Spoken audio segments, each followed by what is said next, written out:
আমার এই ভিডিও যদি তোমাদের ভালো লেগে থাকে তাহলে প্লিজ একটা লাইক করে দেবে, এবং যদি এখনো পর্যন্ত আমার চ্যানেলটা সাবস্ক্রাইব না করে থাকো তাহলে চ্যানেলটা সাবস্ক্রাইব করে বেল আইকনটা প্রেস করে রাখবে পরবর্তীকালে আরো নতুন নতুন প্রয়োজনীয় ভিডিও পাওয়ার জন্য।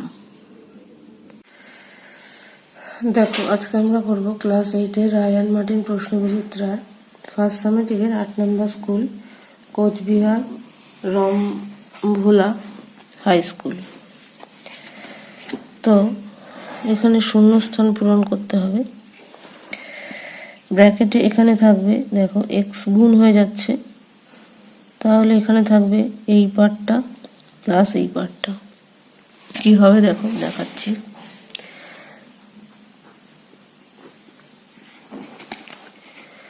জিনিসটা আছে এক্স ইন্টু এই এক্স প্লাস 1/a,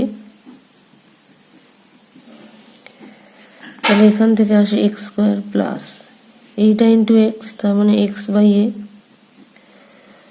তারপরে আসে এক্স ইন্টু এটা মানে x/b,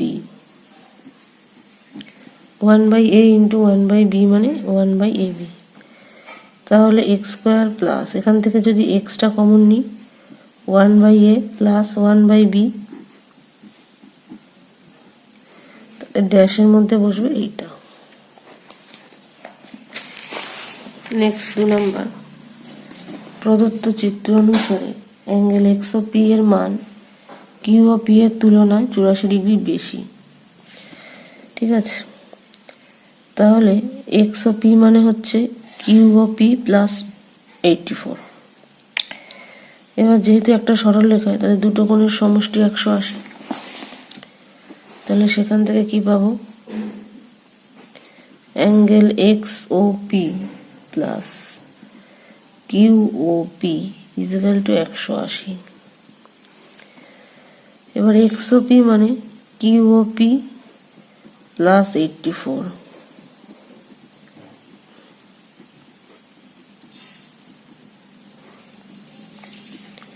তাহলে 2QOP, এটা এদিকে গিয়ে বিয়োগ হয়ে গেলে 96, তাহলে QOP মানে 96/2 মানে 48, তাহলে QOP এর মান 48 ডিগ্রি।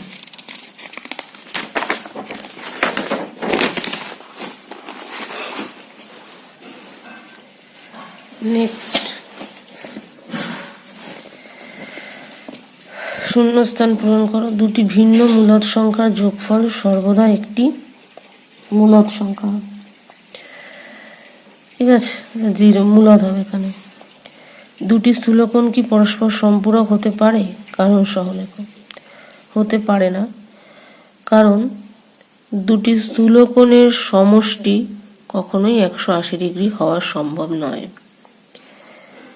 কেন সম্ভব নয়? কারণ স্থূলকোণের মান 90 ডিগ্রির থেকে বড় হয়, সেক্ষেত্রে কোণ দুটির সমষ্টি কখনো 180 ডিগ্রি হওয়া সম্ভব নয়। দুটো 90 এর সমষ্টি হলে তবে 180 ডিগ্রি হয়। তাহলে লিখতে হবে দুটি স্থূলকোণের সমষ্টি সবসময় 180 ডিগ্রির থেকে বড় হবে, তাই দুটো স্থূলকোণের সমষ্টি কখনোই সম্পূরক হতে পারে না। ঠিক আছে, নেক্সট হচ্ছে এইটার মান। এটার মান মানে এইটা টু দি পাওয়ার 0 মানে 1, এটা যে কোনো কিছু টু দি পাওয়ার 0 মানে 1, 1 ইন্টু 1 মানে 1, 79.84,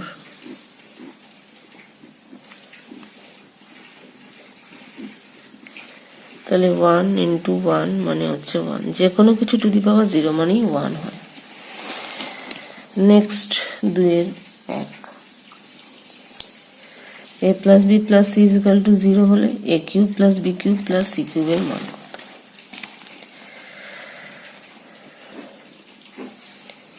a cube plus b cube plus c cube এর সূত্র কি? a plus b plus c into a square plus b square plus c square minus 2ab minus 2bc minus 2ca plus 3abc।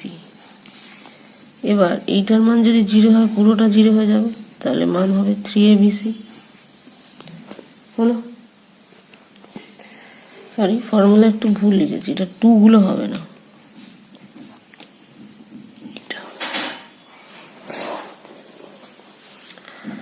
Next 2 এর 2, x plus 1/x দেওয়া আছে 5, x cube plus 1/x cube কত?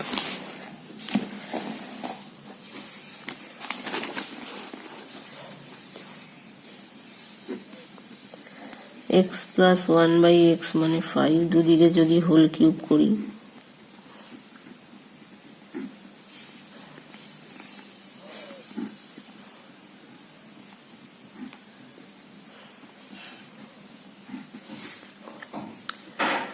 x cube plus 1/x cube plus 3a into b into a plus b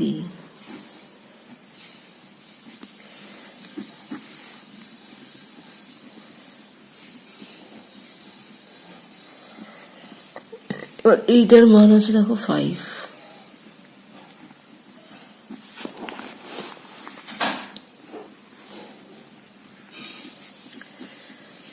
পনেরোটা এদিকে চলে গিয়ে বিয়োগ হলো 110। ঠিক আছে, নেক্সট 2 নম্বর। একটি বর্গক্ষেত্র ও একটি আয়তক্ষেত্রের ক্ষেত্রফল সমান। আয়তক্ষেত্রের প্রস্থ যদি বর্গক্ষেত্রের কোনো বাহুর অর্ধেক হয়, তাহলে আয়তক্ষেত্রের দৈর্ঘ্য ও বর্গক্ষেত্রের বাহুর সম্পর্ক কি? বর্গক্ষেত্রের বাহুটাকে যদি আমি ধরে নিই x, ওটা অথবা ছিল, সরি।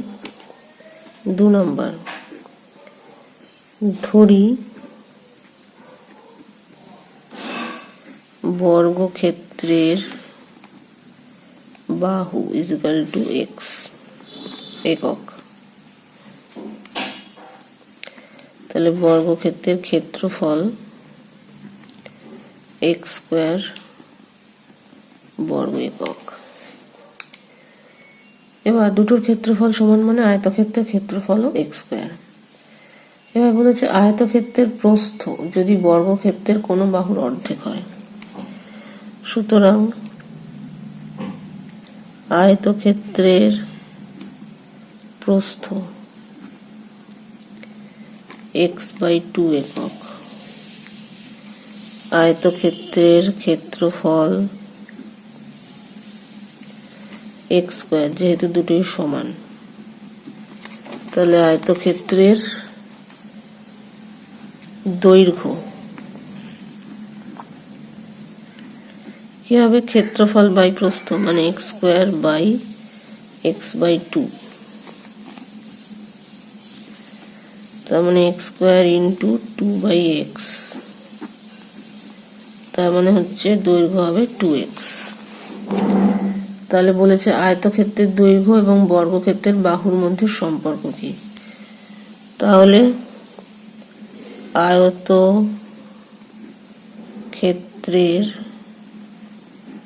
দৈর্ঘ্য ইকুয়াল টু 2 ইন্টু, কারণ বাহু বর্গক্ষেত্র ছিল x আর এর দৈর্ঘ্য হলো 2x, তাহলে 2 ইন্টু বর্গক্ষেত্রের বাহু হলো। এটাই হচ্ছে সম্পর্ক।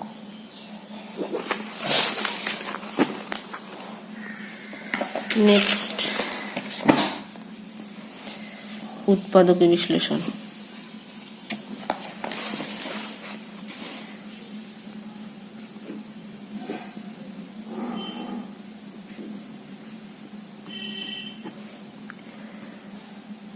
এটাকে কি লেখা যায়? x to the power 4 তার whole cube, a cube minus b কিউবের সূত্র।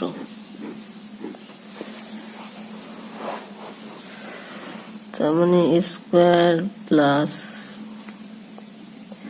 ab plus b square. এটাকে ভাঙলে x square plus y square minus y square. এবার এটাকে লেখা যায় 4 এর whole square plus 2x4y4 plus y4 এর হোল স্কোয়ার মাইনাস x4y4। এবার এটাকে করা যায় x square plus y square x plus y into x minus y। এটাকে করা যায় x4 প্লাস y4 এর whole square minus x square y square এর হোল স্কোয়ার।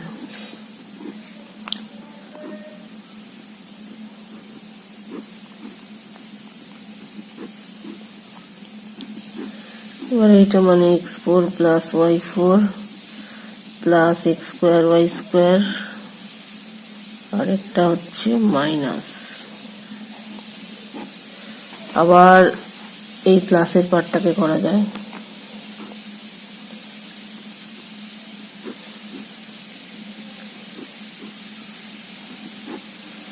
এটাকে করা যায় x স্কোয়ার এর whole square plus y square এর whole square plus 2x square y square minus x square y square.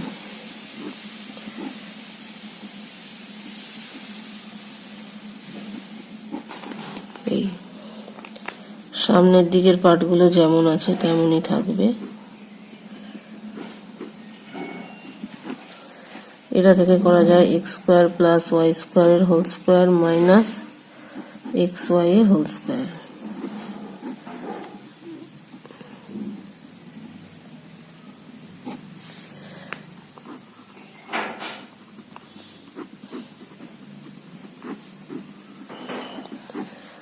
এটা থেকে আবার a plus b a minus b plus xy minus xy।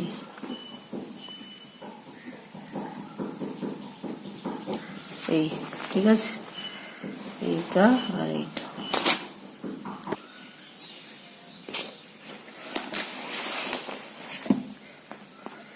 Next হচ্ছে দেখো পাইচিত্র।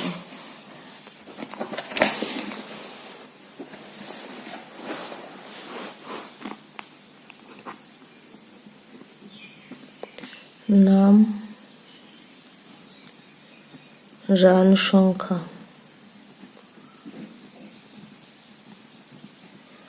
ভগ্নাংশ,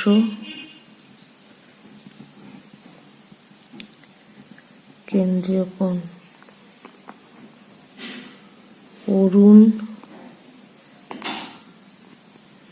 বরুণ, তরুণ, অমিত, সুমিত। 50, 45, 60, 30,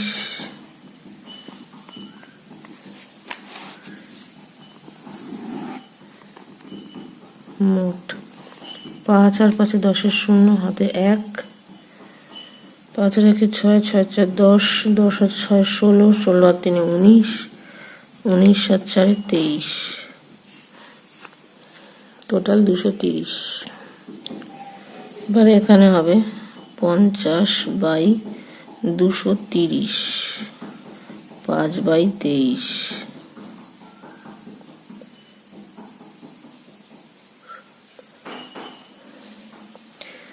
45 বাই 230। এবার হচ্ছে 5 দিয়ে কাটলে 5 9 45, 5 দিয়ে কাটলে 5 4 5 20, 5 6 30,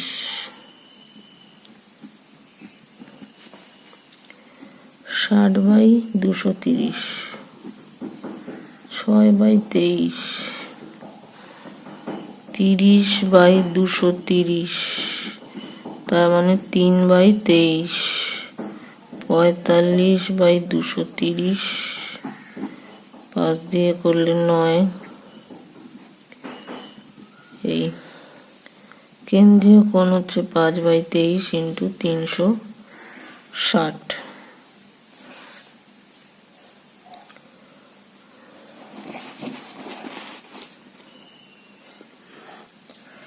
এই অঙ্কটায় কিছু ভুল দিয়েছে, কারণ 23 দিয়ে কখনোই 360কে ভাগ করা যাবে না। ঠিক আছে, তাহলে কোনগুলো পয়েন্টে আসবে বা এরকম কিছু হবে।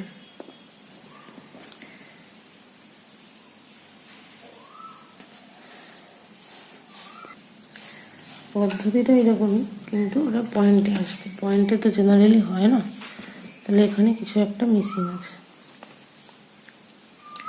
নেক্সট দেখো পরের অঙ্ক। এমনি পদ্ধতি যেরকম সেই অবধি 9/46 ইন্টু এরকম ভাবে ক্যালকুলেট করে রাখতে পারো, কিন্তু কোণগুলো যেহেতু মিলবে না, একটা পূর্ণ কোণ কিন্তু আসবে না। নেক্সট অঙ্ক দেখো, এখানে একটা ছবি দেওয়া আছে, WY এবং PQ সমান্তরাল হলে WY সরলরেখার উপরিস্থিত কোণগুলির মান। তার মানে এখানে এইটা কত, এটা কত, এটা কত মান নির্ণয় করতে হবে। দেখো, যেহেতু সমান্তরাল, তাহলে x এর সাথে 30টা একান্তর কোণ, তাহলে x এর মান হবে 30। এই কোণটার সাথে এটা একান্তর, মানে এটা হবে হচ্ছে 60। আর এই কোণটা হবে বাদ বাকি কোণ, মানে 60 আর 30 যোগ করে 180 থেকে বিয়োগ করলেই পাওয়া যাবে। তাহলে angle YOB is equal to একান্তর অ্যাঙ্গেল OBA। সুতরাং x is equal to 30। আবার angle WOA is equal to একান্তর OAP। তার মানে 2x degree is equal to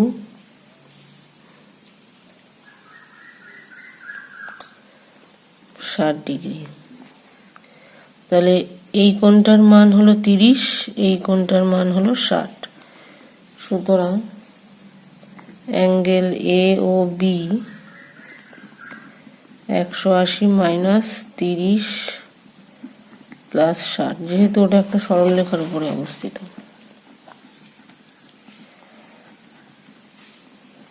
90। ঠিক আছে, তাহলে এটার মান 90, WO এর মান 60 আর YOB এর মান 30। ঠিক আছে।